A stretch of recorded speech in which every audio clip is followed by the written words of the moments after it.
Welcome to the Bluetooth Commentary Review collab for Big Hero 6. In my first corner, weighing 148 pounds, I'm just fucking around, the Bond Avenger, the man who leads the Blue Tubers, SebCarrasco. What's up, folks? I am back once again. How you doing? And also to my next corner, he's the Tiger Dude, the man with the tiger in Tiger Madness, Tony, Tiger22, Tiger Dude! Hey guys, this is 22tigerdude here, and thank you for joining us for our spoiler review for Big Hero 6. So if you haven't seen the movie yet, don't watch this review unless you've already seen the movie. There will be, in big letters on the screen, spoiler review. If you don't know what a spoiler is, that means we will be talking about the plot twists, the Easter eggs, all the things that would potentially ruin your experience at the movie. So once again, if you have not seen the movie, do not watch this review. So now that we've done our full disclaimers, let's get started. As you guys know, I absolutely love this movie, one of my favorites of the year so far. And as we know, this year is coming to a close, so, you know, absolutely love this movie. What could I give? I can help with relative ideas. Let's begin, shall we? Big Hero 6 is based on the 1998 Marvel property of the same name.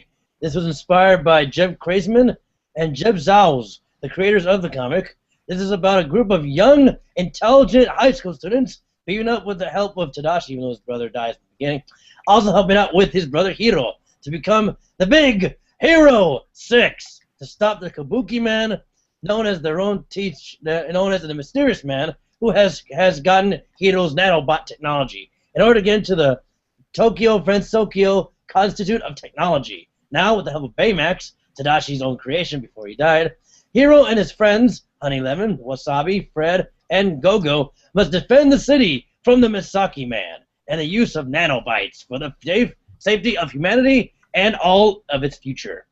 What are our thoughts on Big Hero 6? Seb said that he loved the movie. J5 Jacob, I know you love the movie as well. And I can honestly say that I really had a blast with Big Hero 6. And it was a little better than I expected, because when I went to this movie, I'm like, okay, this looks good, but I don't see myself like having more than just a good time. But I got a little more than just a good time. I got an outstanding time out of Big Hero 6, and it is so far my favorite animated movie of 2014. Now, Penguins of Madagascar still has the potential to beat out this movie just by a little bit, but for now, as I am reviewing this, it is my favorite animated movie of the year, and that's because, you know, this is nothing new. Yes, we've seen stuff like this before, but the script is so well written, and it keeps the material so fresh that it's just a very pleasant movie to watch. It's just very fun to watch. Sure, yeah. I think that's a really good point. We have seen stuff like this before, but at this point in our age, a lot of the stuff, what haven't we seen before? At this point is how well and creatively they do it, right?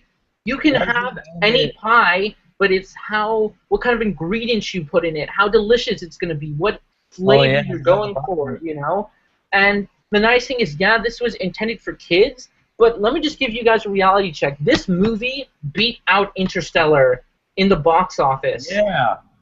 It beat out Interstellar, which a lot of people consider one of the best movies of the year. I have to say, the animation in this movie is so good. I mean, it really blew me away. Just the hair physics and just the color and everything. It was such a visually beautiful film. I also agree. And also on my part, I think not just what you're saying for animation-wise, I think you gotta go for the inspiration in the film. Because for those of you wondering, in the comic book, and just like the movie, I never read the comic book much, it is very Americana/Asiatic traditions. You have the influence of the U.S. bustling city with the merge of Japanese, Asian culture, which really fits the movie well for it being a comic film. And the use of, just seeing like the Tokyo pagodas and seeing these high scraping skyscrapers makes you feel you could live in this world, in this surreal kind of dimension. Exactly. And you know, I think it's a good point you brought up about the merge with Asian culture because especially the where society is heading, something like that could happen. The city, this fictional city they're living in is called San Francisco, which is literally a merge of San Francisco and Tokyo. And I think, I don't know, just the realism of that something like that could happen is so great. And as you said, the way they merged things so well was awesome. Seeing pagodas everywhere and you know the characters like the name of Wasabi and stuff, and how they turned the Golden Gate Bridge into a giant pagoda like structure too. Really and also, don't forget, not just because of the Asiatic influence, but the times we're living in. The technology. Yes. You have monorails. You got the mix of trolleys with mechanics. I mean, just the things we're doing to modernize the future. It really spells welcome to the future. All this advanced technology. Yeah. Yeah, I agree. What are your thoughts about that, Tony? Oh, the setting of the movie is gorgeous. The animation, I totally agree with you guys. It is. It's Disney. You know, Disney doesn't disappoint. Even with last year's Frozen, which I personally wasn't crazy about, I have to admit, even that movie's animation looked absolutely phenomenal.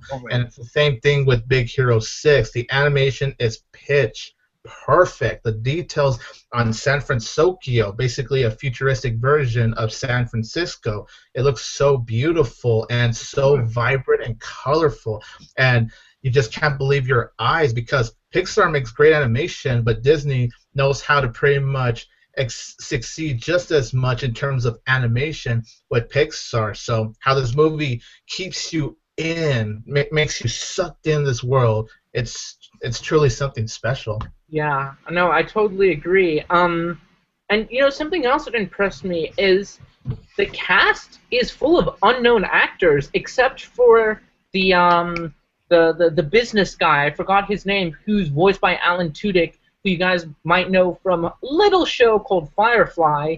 He was the main character. I do know half of the cast, like Damon Wayans Jr. For the you may know him from that movie Let's Be Cops and the TV show New Girl. He's in here, and then Genesis Rodriguez from Man on the Ledge and Casa de Mi Padre is in this. Yeah. Jamie Chung is in this. Maya Rudolph, who plays Hiro's mom, voices in there too. So. I would say I know at least half of the voice cast in this movie. Sure. Tony. But I wouldn't say they're like A-list actors. Like their names that everyone recognizes, like Brad Pitt. And you know, I think that's an important thing to note, that this movie was not sold by the voice actors, right? It was sold by the idea itself. Yeah, People I agree. came to see because of the idea. And something I'd like to mention is the character of Baymax. Baymax stole the freaking show. He had so many great jokes. He was just such a lovable character. He was just perfectly written. You just want to Larry reach out and hug him. I know. It was perfect. Yeah.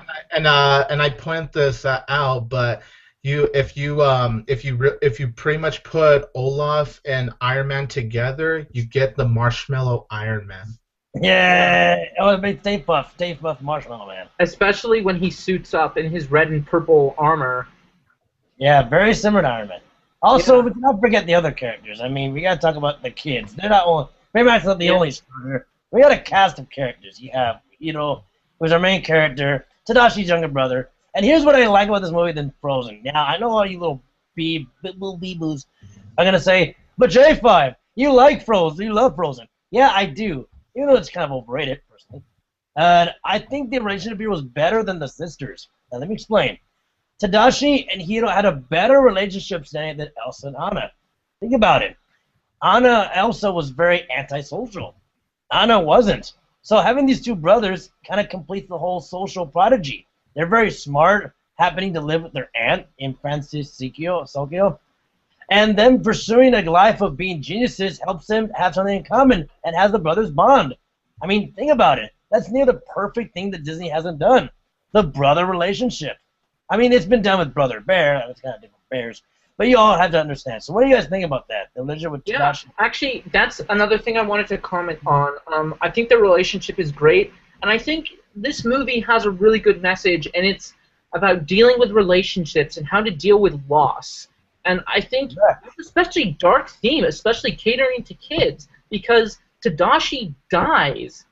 He dies in this movie, and oh wow, spoiler alert. Anyway, it's a spoiler review means it's not spoilery. Exactly. So Tadashi dies, fighting for what's right, and Hiro is devastated by this because their bond was so close. They just had the tightest bond together. Tadashi really looked out for him. He was kind of a brother and a father at the same time, because they don't explain it, but both their parents die and they live with their aunt. But Tadashi dies, and he's absolutely devastated. He's devastated, and he's completely depressed. And in a way, Tadashi lives through Baymax, and I think that's a beautiful scene when he opens up Baymax's core and he sees the chip that Tadashi put in, because Baymax wants to help people. He's programmed to help people the way Tadashi did. And, he's really depressed, and, the way he tries to overcome this is developing this relationship with Baymax and tracking down this Kabuki guy who stole his nanites. But at the other end of the spectrum, the Kabuki guy ends up being his professor. And the problem and the interesting twist on this is the professor is also dealing with loss. But at the same time, they do a commentary on different ways of dealing with loss. I mean, Hiro found a healthy way of dealing with his loss, while the professor didn't. All his professor wanted was revenge on the guy he thought killed his guy. Okay, for those of y'all who don't remember, Cray is the businessman that wanted the professor. What was Dr. Callahan? Callahan was the expert who created nanobots with Tadashi. Now the story is that his daughter Abigail went to space to another dimension that Cray invented to try to help with technology or something. Yeah. And she gets trapped, but Callahan thinks that he killed his daughter, so he deals with loss in the wrong way. And what this movie is trying to send a message to people is, first of all, there's always going to be someone who's looking out for you, and that it's not healthy to keep in your hurt and pain and turn it into revenge. And I think the way they did that was absolutely incredible. Yes. And for me, the whole thing of friendship and dealing with loss is such an important part in my life, too, that I could really connect with it. Yeah, that's something I definitely agree with you 100% on, Seb. I totally agree that this movie has a very deep and nice message about how you deal with grief, how exactly you deal with your loss, because Hiro, he said when he had that robot war in the beginning of the movie, which was hilarious. I couldn't stop laughing at that. And then, of course, when Tadashi picked him up, Hiro mentions how his parents died when he was at 3. So he says so that robot war and him learning stuff from his brother is a way for him to get over grief. And obviously, after when Tadashi died, when going inside that building and it completely explodes in Hiro's eyes, that's when he has to, like you said, Seb, he deals with grief with Baymax, and Baymax is kind of like Tadashi at heart. And I mean, that's what I even found heartwarming too, when Baymax said that Tadashi is still here, but Hiro says no, he's not here. He means that he's here in heart and spirit. And still watching all over you, and I just thought that was so deep and heartwarming of the film to go through, because it's true. When we lose someone, it is hard to process. It does. Well, you're never going to forget that someone, but it does take time to kind of process of losing someone. And I really love that the film expressed that message, and I hope that's what young kids can grasp when watching Big Hero 6. Exactly. And, I think the whole thing that Baymax not only heals Hiro's physical pain, but his emotional pain, too, is prominent. But, in the moment when Hiro breaks down, when he sees, when on his Teletubby screen, he's creating him, I was about to cry, because I'm like, wow, this is such an emotional, because he literally means that Tadashi is in here, and I thought that was great. And another thing I want to bring up too is the little animated short that they showed before the movie really touched me. The one about the dog and his master and their relationship too. It was perfect because it was dealing with relationships and that aspect from a dog's perspective, that dogs and other creatures that aren't necessarily human can detect pain. And I thought it accompanied this film so wonderfully, and the animated style of that, too, was absolutely excellent. Totally agree. Totally agree. 105. But also, guys, we're getting to the point that I know we're all, some of us, I'm not crying, but are you guys crying? Let me just make sure, because this movie means a lot to us. Okay, yeah, good. All right. What I wanted to say is, now that we get all the sadness out, let's talk about the side characters, because we can't have the hero without some side Yes. And boy, Absolutely. we got some funny ones now. We got some cast members that are diverse. Let's talk about the most strange and most hippie one. I didn't say the Fred. Fred. Voiced by Fred, T.J. Miller. who is voiced by T.J. Miller. Perfect casting. Yeah, Nope, there you go. That's you, but T.J. Miller, you were okay in that movie. Damn you in Transformers 3, T.J. Miller. What the hell? I mean, Also, before we go into the characters, I just want to just read a little bit of this article which I just found, which was posted by Geek.com, and it says their caption is "Big Hero 6 isn't just a great movie; it's a technical masterpiece." And it is. It is. Let me just mention something that I know when you're making live-action films is one of the hardest things to master. It's lighting. All the night shots in this movie are beautiful of how much light there is in the city. And I just want to read a couple. Go ahead, my friend. Yeah. Every great movie is an exercise in skilled acting with talented artists working together to create a compelling story. But throughout the history of animations, it seems like the truly exceptional creations involve a spectacular breakthrough. Big Hero 6 is an amazing story inside a truly massive world. And creating that story meant creating better tools to help tell it more effectively. Almost every computer animated film you see today uses direct illumination in every scene. This means that the scene has a single light source and everything in the scene is lit by that light source bouncing off the object and reaching the camera. Let's see. Yeah. So that's what I just wanted to just read a couple excerpts from there. I will post the link to this article because I think you guys should really read this. Just getting some insight into it. So I will put the link in the description. Highly recommend checking it out. It's a really fantastic article. But yes, technical masterpiece. But anyway, sorry, I sidetracked a little bit. Yes, I would love to talk about this. That's the characters. Fred, Yes. what are your thoughts? Tony, me, and Seb. Tony, what did you think of Fred? Not Fred Figglehorn, but Fred.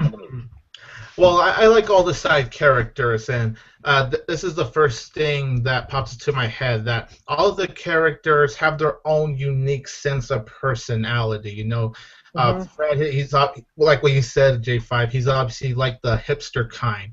But what I find so funny about Fred, and of course you guys know where I'm going to come from with this, is the fact that we see him as this slob. This hippie slob who barely changes his underpants, which is disgusting, by the way. But when they go to his house after the kids experiencing all that ruckus with that villain, and they see that he has a mansion, everyone's all like, "Whoa, he's rich." And what's even funnier is how apparently Stan Lee is his father. That is legendary. That's what I found That end credit scene was legendary. Absolutely hilarious end credit scene. That was one of the funniest end credit scenes I've ever seen in my life. Yep. We'll get to that news. You know what? I wouldn't have stayed for the end, except for seeing a post made by the Big Hero 6 Facebook page, which says, "A true Marvel fan stays to the end credit scene." I'm like, oh, I know what this means. Absolutely hilarious scene, which definitely hints at a Big Hero 6 too. Also, before we continue talking about the side characters, I want to talk about how awesome the end credits were, how they animated the end credit scene. That was super, super cool in my opinion. That was very absolutely comic book awesome. manga-esque, actually. Very manga-inspired.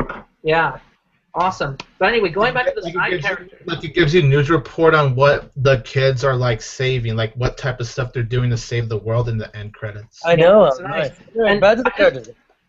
Before we go to the characters, well, this has to do with the characters too, but I think one of the best scenes in the film is that van chase, when Baymax is stuck in the roof of the car, and they're going to chase through San Francisco, and when Gogo Tomago takes over the car. I thought that was one of the most technically wonderful moments in the film, and the way everyone is bonding in the car was just amazing. And Not only was it pretty impactful, but it was also very exciting at the same time. I mean, the way they're driving the car and the way it's like vroom, vroom, vroom, vroom, vroom. It was like really exciting. I was like, holy crap, it's like I'm on a thrill ride right here. Disney's new Big Hero 6 van run. Yep, that could. We just came. Trust me, they're probably going to turn that into a theme ride. But anyway, going back to the side characters, I think I liked Fred a lot, and I know he's supposed to be one of the more funny characters. But in my opinion, I thought the two best side characters were Gogo Tomego and Hero's aunt. I thought they just added this excellent timing and the way they were written. I just loved it. I agree. Well, actually, yeah, nice choice. I'll explain. I like all of them. I have to be honest. I like all of them. Oh, me too. No, but I have to say these are my I think of favorites. any one. I love all of them. Okay, I don't like just one specific one because all the personalities go together. I mean, Fred is the funny comic book geek. Wasabi, the strong, tough, cool swag kind of guy. Honey Lemon is the more peace-loving, inventive, creative type, bubbly personality. You have Gogo Tamago, the punk badass bitch. And Hero's the smart brain. Well, actually, the leader. So He's the leader. Yep. And there's That's what I was gonna say very quick. Other than Fred, my other favorite character is actually Wasabi, the character that Damon Wayans Jr. voices. I just thought it was very funny, especially once before that van ride starts. I loved how that big brick was gonna almost fall down Wasabi, and he screams like a little girl. That was hilarious. Yep, I have to agree. And I think the nice thing is that each character got their moment in the film. Yeah, some people. I read some of. I did read. I'm sorry to interrupt, but I did read some reviews saying how it felt like the side characters were underdeveloped, that they didn't get much screen time. I could honestly where they're coming from, but me, I honestly thought they had enough screen time to shine. Like I didn't feel they were underdeveloped at all. I agree. I agree with you. For sure. But that's not just we shouldn't also talk about the side, about the villain, and my favorite part of the movie. There's superpowers. Yes. Anyway, going back to a relationship, I love how Callahan was also dealing with loss, and this loss and grief led him to do what he did. I thought that was really interesting for a villain.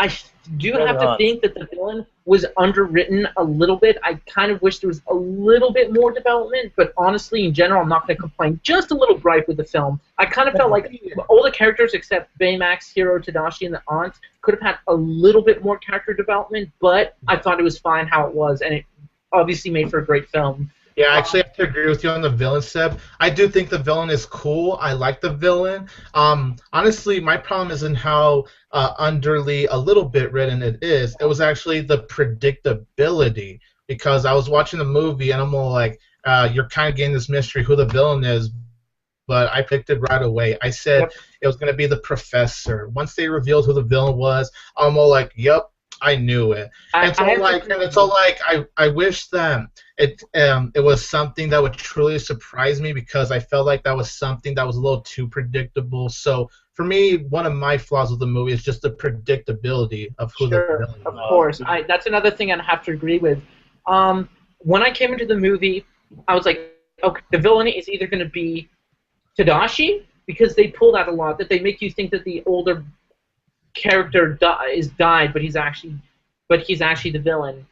It was going to either be the guy who wanted to own the nanobots, or it was going to be Callahan, and I really wasn't surprised. So it was a little bit predictable, but I think that wasn't the point of the movie. The point wasn't trying to sell like a really amazing villain. I think the film had a lot of other stuff to say, which is why I wasn't so bothered with it. But I think it could had a little more twist, or a little more. I don't know. Nonetheless, I did think how the villain was written. They did do a very good job with the villain, and it's not one of those typical villains where it's all like, "Oh, I'm ruling the world for no apparent reason. I'm just destroying."